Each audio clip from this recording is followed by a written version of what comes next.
Ngoja sasa niwaambie, hamkuwa mmesikia story ya mama mboga Walari,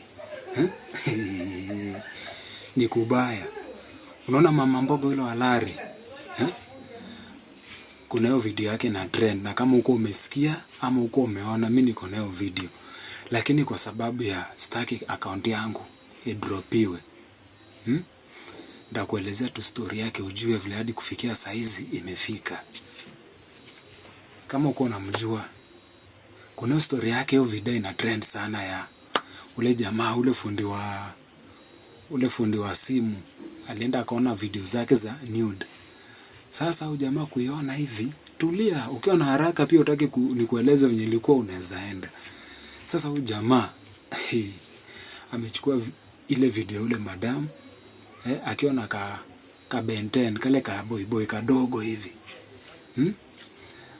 Amechukua ile video ya mama bana akiwa, yani sijui nikuambia, hata alishika nini ile yake ni at least. Ya mama ilikuwa hatari bwana, mama Walari. Sasa fundi amechukua, ameweka kwa mtandao. Sasa mama ametulia hivi bana, anashangaa rada ni gani. Anatulia hivi kidogo hivi, anasikia mama wengine wanampigia simu, watu wakua wanampigia simu, wanamwambia wewe kwani una trend hivyo? Ati ni kwani na trend aje? Ati kuna video yako ukiwa nude inaonekana hapo. Sasa madam wacha angalie hivi, ameshangaa kama ni yeye. Lakini to mark the master was, unaona ufundi mwenye mekozizo troubles.